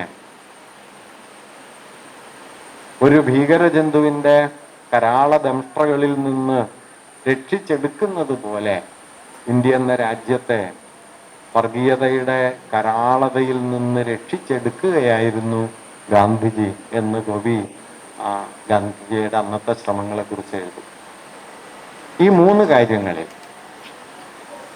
ഇന്ത്യൻ ജനതയെ കൂട്ടിയിണക്കി ഒരു ജനസമൂഹമാക്കുന്നതിൽ യൂറോപ്യൻ നാഗരികതാ സങ്കല്പത്തോട് വ്യക്തിസ്വത്വത്തിന്റെ ഘടന മുതൽ രാഷ്ട്ര ശരീരം വരെയുള്ള തലങ്ങളിൽ പുലർത്തിയ വിമർശനത്തിൽ വർഗീയതയ്ക്കെതിരായ വിട്ടുവീഴ്ചയില്ലാത്ത സമരത്തിൽ ഇർഫാൻ ഹബീബിന്റെ ലേഖനം അതുകൂടി പറയുന്നുണ്ട്. ഇർഫാൻ പറയുന്നുണ്ട്, എന്താണ് ഗാന്ധി നമ്മെ പഠിപ്പിക്കുന്ന പാഠം? അദ്ദേഹം പറയുന്നത് അന്തിമമായ ഒറ്റപ്പാടാണ്: നിർണായക നിമിഷങ്ങളിൽ അടിസ്ഥാന മൂല്യങ്ങളിൽ ഒരു വിട്ടുവീഴ്ചയും ചെയ്യരുത്. നിർണായക നിമിഷങ്ങൾ. അതിനു മുമ്പ് ഗാന്ധി പലപ്പോഴും നെഗോഷിയേറ്റ് ചെയ്തു. വിഭജനം അവസാനിപ്പിക്കാനായിട്ട് ഗാന്ധി വെച്ച നിർദ്ദേശം കേട്ട് അന്നത്തെ മുഴുവൻ ആളുകൾക്കും പേടിയായി. ഗാന്ധി വെച്ച നിർദ്ദേശം എന്തായിരുന്നു എന്ന് വെച്ചാൽ ജിന്നയെ പ്രധാനമന്ത്രിയാക്കുക, ക്യാബിനറ്റിലെ അംഗങ്ങളെ മുഴുവൻ ജിന്ന തീരുമാനിക്കട്ടെ. ഗാന്ധി ഡൽഹിയിലെത്തുമ്പോൾ ഗാന്ധി ജനപ്രിയത സമ്പൂർണമായി നഷ്ടപ്പെട്ട ഒരാളായിരുന്നു. ബിർള ഹൗസിൽ താമസിക്കുമ്പോൾ ഗാന്ധി ബിർള ഹൗസിന് മുന്നിലൂടെ ജാഥ പോവും, ഗാന്ധിക്കോ മരണാതോ, ഗാന്ധി ചാകട്ടെ, ഞങ്ങൾക്ക് ജീവിക്കണം. ലാഹോറിൽ നിന്ന് വന്ന സിഖുകാര്, ലാഹോറിൽ നിന്നും പാകിസ്ഥാനിൽ നിന്നും വന്ന ഹിന്ദുക്കൾ അവിടെ മുഴുവൻ തമ്പടിച്ചിരുന്നു. ഗാന്ധിക്കെതിരെ എല്ലാ ദിവസവും മുദ്രാവാക്യം വിളിക്കുകയായിരുന്നു. അന്നത്തെ ഇന്റലിജൻസ് റിപ്പോർട്ടുകളിൽ കാണാം ഗാന്ധിയുടെ പ്രാർത്ഥനായാഗങ്ങളിൽ 40 പേരൊക്കെയാണ്, 30-40 പേരും മാത്രമേ ഗാന്ധിയുടെ പ്രാർത്ഥനായാഗത്തിലുള്ളൂ. അങ്ങനെ ഒരു ഗാന്ധി ഉണ്ടായിരുന്നു. അപ്രിയനാകാൻ ഒരു മടിയുമില്ലാതിരുന്ന ഗാന്ധി. 48 ജനുവരി 13 ഗാന്ധി സമരം തുടങ്ങുമ്പോൾ, അവസാനത്തെ നിരാഹാരം തുടങ്ങുമ്പോൾ 3 മുദ്രാവാക്യമാണ് വെച്ചത്. 3 ആവശ്യങ്ങളാണ്. ഒന്ന്, പാകിസ്ഥാന് തിരിച്ചു കൊടുക്കാൻ ബാക്കിയുള്ള 55 കോടി രൂപ തിരിച്ചു കൊടുക്കണം. 2, മെഹ്റോളിയിലെ ഖോജുദ്ദീന്റെ ദർഗയിലെ ഉറൂസ് നടത്തണം. ആ വർഷം ഉറൂസ് നടത്താൻ അനുവദിക്കില്ല എന്ന് ഇന്ത്യയിലെ ഹിന്ദു വർഗീയവാദികൾ പ്രഖ്യാപിച്ചിരുന്നു. പാകിസ്ഥാനിൽ നിന്ന് വന്ന അഭയാർത്ഥികളുടെ താവളമായിരുന്നു മെഹ്റോളിയിലെ ദർഗ, ഖോജുദ്ദീന്റെ ദർഗ. അത് നടത്താൻ അനുവദിക്കില്ല എന്ന് പറഞ്ഞു. ഗാന്ധിയുടെ 2ാമത്തെ മുദ്രാവാക്യം അതായിരുന്നു. 3ാമത്തത് ഡൽഹിയിലെ സമാധാനം തിരിച്ചു കൊണ്ടുവരണം. ഈ 3 മുദ്രാവാക്യം വെച്ചാണ് 13-ാം തീയതി നിരാഹാരം തുടങ്ങുന്നത്. 14-ാം തീയതി തന്നെ ഇന്ത്യ ഗവൺമെന്റ് പണം കൊടുക്കാൻ തീരുമാനിച്ചു, ഉറുസ് നടത്താനായിട്ട് തീരുമാനിച്ചു. ഡൽഹിയിലെ 100ഓളം വരുന്ന സംഘടനകൾ, ഹിന്ദു മഹാസഭയും RSSും എല്ലാം എഴുതി ഒപ്പിട്ട് കത്ത് ഗാന്ധിക്ക് കൊടുത്തു, ഡൽഹിയിലെ കലാപം അവസാനിപ്പിക്കും. അങ്ങനെയാണ് 18-ാം തീയതി രാവിലെ അദ്ദേഹം അബ്ദുൽ കലാം ആസാദിൽ നിന്ന് നാരങ്ങനീര് സ്വീകരിച്ച് അദ്ദേഹം നിരാഹാരം അവസാനിപ്പിച്ചു. പിന്നെ 12 ദിവസം ഗാന്ധി ഏറ്റവും അവസാനമായിട്ട് പുറത്തു പോയത് ഈ ഉറൂസ് കാണാൻ. 1948 ജനുവരി 27 മെഹ്റോളിയിലെ ദർഗയിൽ ഉറൂസ് നടക്കുന്നുണ്ട്. ഗാന്ധി പോയോടെ 10,000-കണക്കിന് ആളുകളുണ്ട്. അവരോട് സംസാരിച്ചു. അതാണ് അദ്ദേഹത്തിന്റെ അവസാനത്തെ ഈ പുറത്തേക്കുള്ള യാത്ര. അതുകൊണ്ടാണ് ഇർഫാൻ ഹബീബ് പറയുന്നത്, നിർണായക മുഹൂർത്തങ്ങളിൽ ഒരു വിട്ടുവീഴ്ചയില്ല, അല്ലാത്തപ്പോ ആകാവുന്നത്ര വിട്ടുവീഴ്ച. ഇന്ത്യക്ക് ഇന്ന് ഗാന്ധിയിൽ നിന്ന് കിട്ടുന്ന ഏറ്റവും വലിയ പാഠം ഇതാണ് എന്ന് ഞാൻ കരുതുന്നു. മഹാഭൂരിപക്ഷം മനുഷ്യരും ഉൾപ്പെട്ടു നിൽക്കുന്ന ഒരു ദേശീയത എന്ന സങ്കല്പം മതം കൊണ്ടോ ഭാഷ കൊണ്ടോ ജാതി കൊണ്ടോ സംസ്കാരമെന്ന അവ്യക്ത കൽപ്പന കൊണ്ടോ അല്ല, മറിച്ച് മനുഷ്യർ തമ്മിൽ ചേർന്നുണ്ടാകുന്ന സാഹോദര്യത്താൽ കൂട്ടിയിണക്കപ്പെടുന്ന ഒരു ദേശസങ്കല്പം. അതിന്ന് എത്രയോ വലുതാണ്. 2 യൂറോപ്യൻ നാഗരികത എന്ന് നമ്മൾ പേരിട്ട് വിളിക്കുന്ന മുതലാളിത്ത നാഗരികതയുടെ വ്യക്തിമാത്സര്യത്തോടും ഹിംസാത്മകതയോടും അക്രമോത്സുകതയോടും എതിരിട്ട് നിൽക്കാൻ കെൽപ്പുള്ള ഒരു രാഷ്ട്രസ്വരൂപം. 3, മതവർഗീയതയോടുള്ള വിട്ടുവീഴ്ചയില്ലാത്ത പ്രതിരോധം. ഇത് 3ഉം ഗാന്ധി ഇന്നത്തെ ഇന്ത്യക്ക് നൽകുന്നുണ്ട്. ഒരുപക്ഷെ അദ്ദേഹത്തിന്റെ ജീവിതകാലത്ത് ആ മൂല്യങ്ങൾക്ക് എത്ര വലിപ്പം ഉണ്ടായിരുന്നോ അതിനേക്കാൾ വലിപ്പമുള്ളൊരു കാലത്തേക്ക് നിർഭാഗ്യവശാൽ 75 കൊല്ലത്തിന് ശേഷം നമ്മൾ എത്തിച്ചേർന്നു എന്നുകൂടിയാണ്. ജീവിച്ച ഗാന്ധിയേക്കാൾ വലിയ ഗാന്ധിയായി മരിച്ച ഗാന്ധി മാറി എന്നാണ് ഇതിന്റെ ഒരർത്ഥം. ഗുരു നേരിട്ട് ഒരു സമരത്തിലേ പങ്കെടുത്തുള്ളൂ. ഗുരു പങ്കെടുത്ത ഒരേ ഒരു സമരമുള്ളൂ, അത് വൈക്കം സത്യാഗ്രഹം. വൈക്കം സത്യാഗ്രഹത്തിൽ ഗുരു വന്നു. 1924 സെപ്റ്റംബർ 11, 12 തീയതികളിൽ ഗുരു അവിടെ ഉണ്ടായിരുന്നു. ഗുരു ആ സമരത്തിൽ പങ്കെടുക്കുകയും അവരോടൊപ്പം പ്രാർത്ഥിക്കുകയും തൻ്റെ സംഘടനയെ, തൻ്റെ ശേഷിയെ, ശിവഗിരിയിൽ അദ്ദേഹം ഒരു പണപ്പെട്ടി സ്ഥാപിച്ച് ഒരു ഭണ്ഡാരം സ്ഥാപിച്ച് സമരത്തിന് വേണ്ടി പണം പിരിച്ചിരുന്നു. ശിവഗിരിയുടെ സംഭാവനയായിട്ട് അദ്ദേഹം സമരത്തിന് 1000 രൂപ നൽകി. വൈക്കത്ത് സമരസമിതിയുടെ ഓഫീസായി പ്രവർത്തിച്ചത് തന്നെ ഗുരു സ്ഥാപിച്ച വേലൂർ മഠമാണ്. ഗുരുവിന്റെ ശിഷ്യന്മാരായിരുന്നു അതിൻ്റെ പ്രധാനപ്പെട്ട ആസൂത്രകര്. സമരത്തിന്റെ ഏറ്റവും പ്രധാനപ്പെട്ട സംഘാടനത്തിന്റെ നേതാവായി ഗുരു നിർദ്ദേശിച്ചതും അങ്ങനെ പ്രവർത്തിച്ചതും ഗുരുവിന്റെ ഏറ്റവും പ്രിയപ്പെട്ട ശിഷ്യനായ സത്യവ്രതനാണ്. സത്യവ്രത സ്വാമികൾ. സത്യവ്രതനെ കുറിച്ച് ഗുരു പറയുന്ന ഒരു വാക്യമുണ്ട്, സത്യവ്രതൻ സത്യവ്രതനായി തന്നെ ജീവിച്ചു എന്ന്. വളരെ പെട്ടെന്ന് മരിച്ചുപോയ ഒരാളാണ്, ചെറുപ്പകാലത്ത് മരിച്ചുപോയ ഒരാളാണ്. ഗുരുവിന് വലിയ സങ്കടം ഉണ്ടാക്കിയ മരണങ്ങളിലൊന്നാണ്. ആ മരണത്തിന് ശേഷം ഗുരു പറഞ്ഞതാണ് സത്യവ്രതൻ സത്യവ്രതനായി തന്നെ ജീവിച്ചു. സത്യവ്രത സ്വാമികൾ വാസ്തവത്തിൽ സെന്റ് പോളിനെ പോലെ ആദ്യകാലത്ത് ക്രിസ്തുമതത്തിനെതിരായി നിന്ന് പിന്നെ ക്രിസ്ത്യാനിറ്റിയുടെ ഏറ്റവും വലിയ പ്രചാരകനായി തീർന്ന സെന്റ് പോളിനെ പോലെ ആദ്യകാലത്ത് ഗുരുവിന്റെ വിമർശകനായിരുന്നു. ചങ്ങനാശ്ശേരിക്കാരനൊരു അയ്യപ്പൻപിള്ളയാണ് ഈ പിന്നീട് സത്യവ്രത സ്വാമികളായത്. പിന്നീട് ഗുരുവിന്റെ ഏറ്റവും വലിയ ശിഷ്യനായി. സത്യവ്രത സ്വാമികളെ കുറിച്ച് ഗുരു പിന്നെ പറഞ്ഞൊരു വാക്യം, ബുദ്ധന് പോലും സത്യവ്രതനോളം ജാതി പോയിട്ടില്ല. ബുദ്ധന് പോലും സത്യവ്രതനോളം ജാതി പോയിട്ടില്ല. ആ സത്യവ്രത സ്വാമികളായിരുന്നു വൈക്കം സത്യാഗ്രഹത്തിന്റെ സംഘാടനത്തിന്റെ ചുമതല ഗുരു ഏൽപ്പിച്ചത്. ആ സമരത്തിലാണ് ഗുരു പങ്കെടുത്തത്. അവിടെ വെച്ചാണ് ഗുരു ഗാന്ധിയെ കണ്ടത്, ഗുരു ഗാന്ധിയെ തിരുത്തിയത്. ഞാൻ ഗുരുവിനെ കുറിച്ച് എത്രയെങ്കിലും സംസാരിച്ചിട്ടുണ്ട്, അതൊന്നും ഞാൻ ആവർത്തിക്കുന്നില്ല. എന്താണ് ഗുരു നമ്മോട് ഇന്ന് പറയുന്ന കാര്യം? 2 കാര്യങ്ങൾ പ്രധാനമാണെന്ന് ഞാൻ കരുതുന്നു. ഒന്ന്, ഗുരുവിന്റെ മതദർശനം, പല മതസാരവുമേകം എന്ന ആശയം. അതെല്ലാ മതങ്ങളും ഒരേ കാര്യം പറയുന്നു, എല്ലാ മതങ്ങളും ഒരേ ദൈവത്തിലേക്ക് എത്തുന്നു എന്ന ലളിതമായൊരു ബാഹ്യാർത്ഥമല്ല ആ വാക്യത്തിനുള്ളത്. ആത്മോപദേശതകത്തിൽ ഗുരു പറയും, പല മതസാരവുമേകം എന്നു പാരാതുലകിലൊരാനയിൽ അന്ധരെന്ന പോലെ പലവിധ യുക്തി പറഞ്ഞ് പാമരന്മാർ അലവത് കണ്ട് അലയാതെ അമർന്നിടയണം. പല മതസാരവുമേകം. എന്താണ് ഈ പറയുന്നതിൻ്റെ അർത്ഥം? ആ അർത്ഥം പിന്നെ ഗുരു കൂടുതൽ കൃത്യമായി വിശദീകരിക്കുന്നത് ഒരു സംഭാഷണത്തിലാണ്. സി വി കുഞ്ഞിരാമനുമായി നടത്തിയ സംഭാഷണത്തില് ഗുരു സി വി ഗുരുവിനോട് ചോദിക്കുന്നുണ്ട്, സ്വാമി പറഞ്ഞതില് ദൈവം ഒന്നാണ് എന്ന ആശയം വ്യക്തമാണ്, ജാതി ഒന്നാണ് എന്ന് പറയുന്നതും വ്യക്തമാണ്. മനുഷ്യജാതി, ഗുരു ജാതിയെ കണ്ടത് മനുഷ്യജാതി. മനുഷ്യാണാം മനുഷ്യത്വം ജാതിർഗോത്രം ഗവാം യഥ. മനുഷ്യന് മനുഷ്യത്വമാണ് ജാതി. പക്ഷെ മതങ്ങൾ ഒന്നാണ് എന്ന് പറയുന്നത് എങ്ങനെ ശരിയാവും? മതങ്ങൾ പലതല്ലേ? ഓരോ മതത്തിനും ഓരോ ആചാരം, ഓരോ തരം ദൈവങ്ങൾ, ഓരോ തരം വിശ്വാസ രീതികൾ. അങ്ങനെ ഇരിക്കെ മതം ഒന്നാണ് എന്ന് പറയുന്നത് എങ്ങനെയാണ് ശരിയാവും? അതിന് ഗുരു പറഞ്ഞ ഉത്തരം വളരെ പ്രധാനപ്പെട്ടതാണ്. ഗുരു പറഞ്ഞു, എന്താണ് മതം? മതം എന്ന് പറയുന്നത് മതത്തിന്റെ ആചാര പാരമ്പര്യങ്ങളാണോ, മതത്തിന്റെ പൗരോഹിത്യക്രമങ്ങളാണോ, മതമുണ്ടാക്കുന്ന സ്ഥാപന രൂപങ്ങളാണോ, അതോ മതം മുന്നോട്ട് വയ്ക്കുന്ന ധാർമ്മിക മൂല്യങ്ങളാണ്? ഗുരു എന്നിട്ടൊന്ന് മനോഹരായ ഒരു ഉദാഹരണം പറയുന്നുണ്ട്. ക്രിസ്തു മതം സ്നേഹമാണ് എന്ന് പറയുന്നു. മുഹമ്മദ് മതം, ഇസ്ലാം എന്നുള്ള വാക്ക് അദ്ദേഹം ഉപയോഗിക്കുന്നില്ല.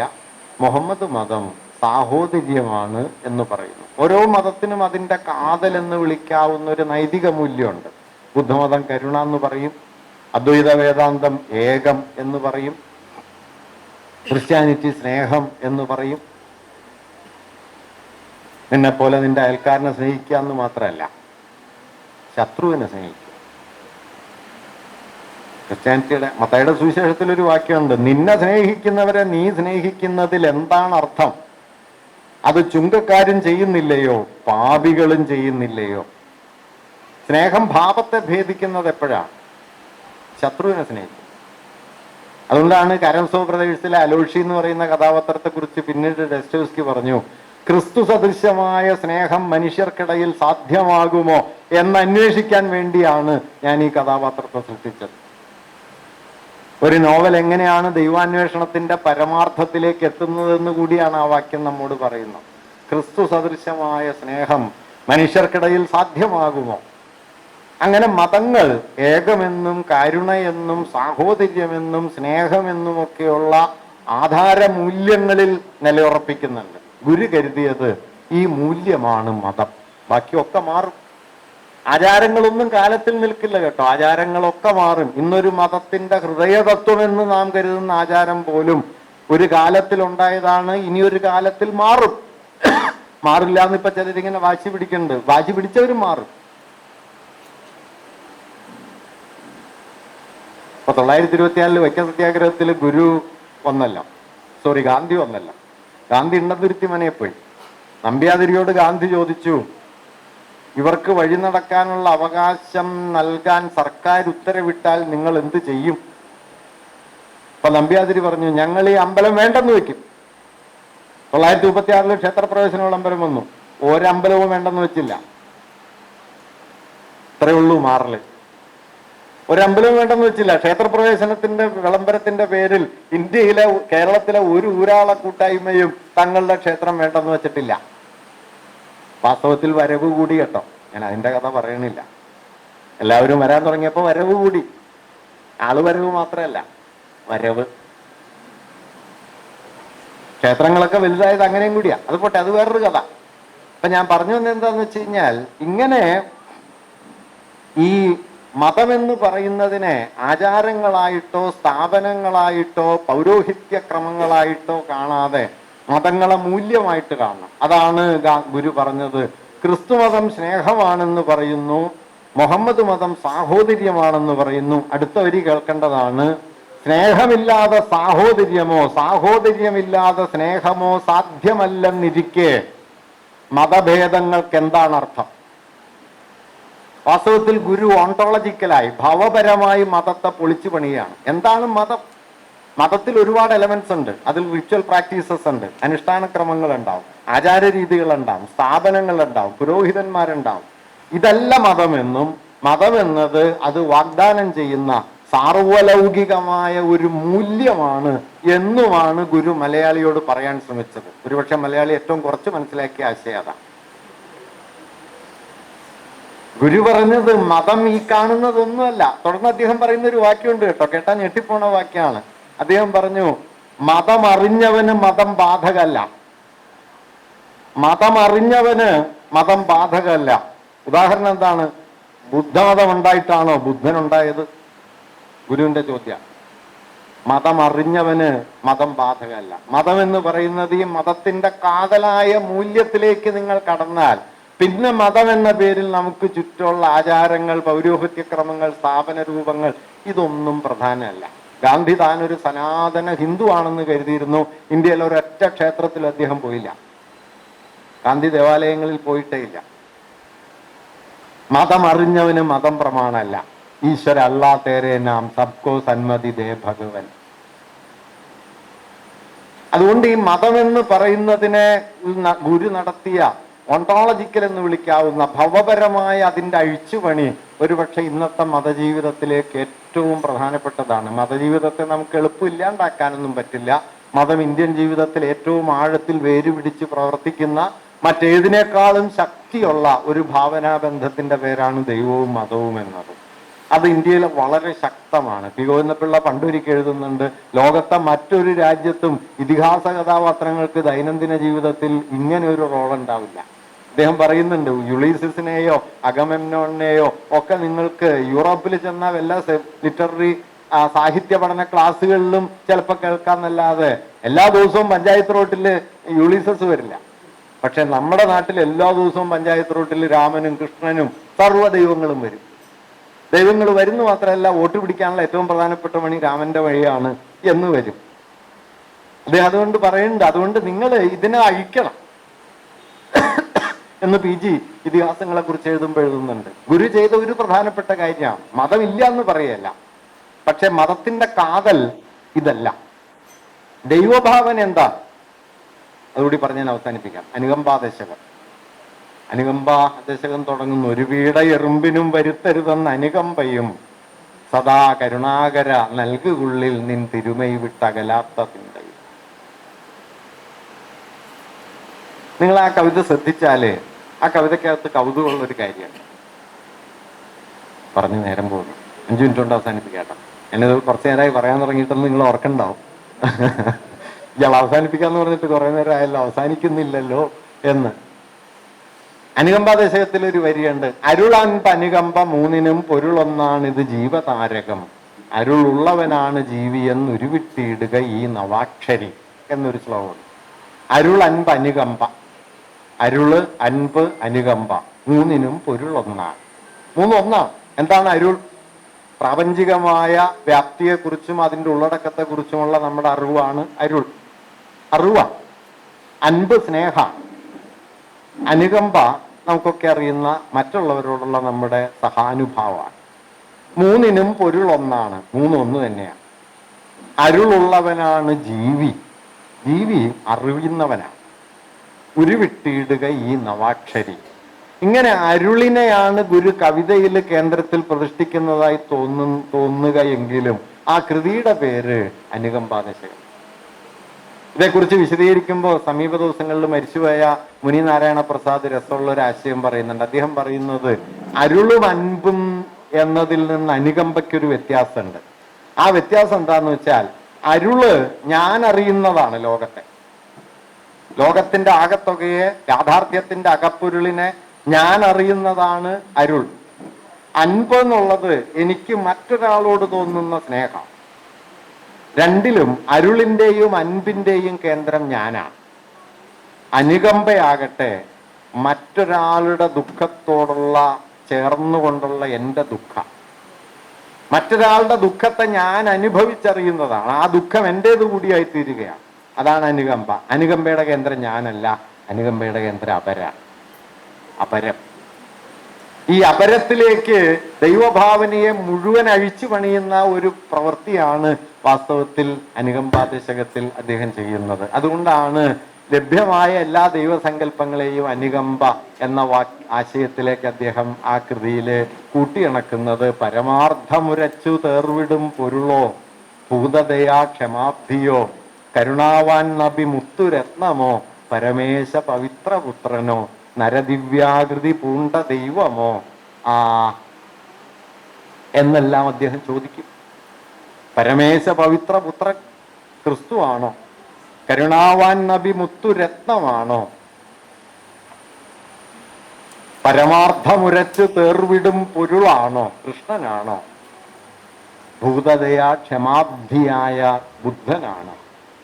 ഇതിനെല്ലാം അനുകമ്പ എന്ന ഒരൊറ്റ വാക്യത്തിലേക്ക് എത്തിച്ച് ഈ അനുകമ്പയിലാണ് ദൈവം. ഈ അനുകമ്പയാകട്ടെ ആത്മത്തിലല്ല അപരത്തിലാണ് അതിൻ്റെ ആധാരം. മറ്റൊരാളുടെ ദുഃഖമാണ്, എൻ്റെ അറിവല്ല. എനിക്ക് മറ്റൊരാളുടെ സ്നേഹമല്ല, മറിച്ച് മറ്റൊരാളുടെ ദുഃഖത്തിൽ ഞാൻ അനുഭവിക്കുന്ന ദുഃഖമാണ് അനുകമ്പ. അതുകൊണ്ട് അനുകമ്പ എന്ന മൂല്യത്തിന്റെ മൗലികമായ സവിശേഷത അത് അപരത്തിൽ നിന്ന് ആരംഭിച്ച് എന്നിലേക്ക് എത്തുന്നതാണ്. അരുളും അൻപും എന്നിൽ നിന്ന് തുടങ്ങും.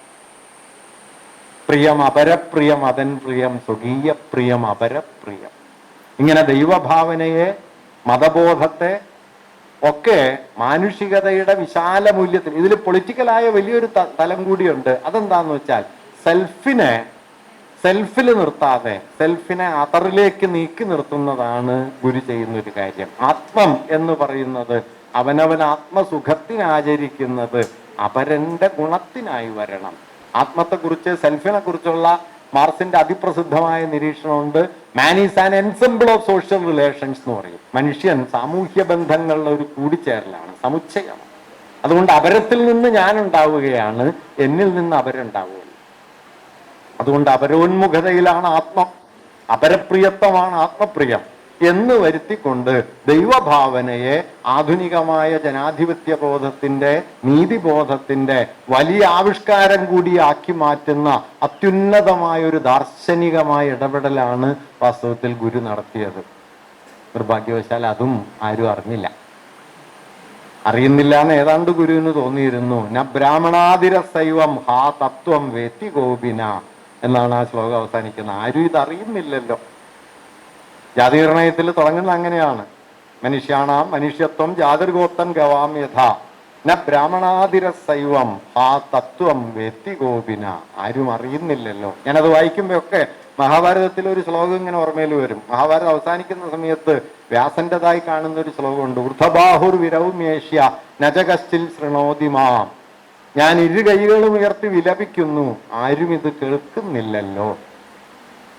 ആരും കേൾക്കുന്നില്ലല്ലോ.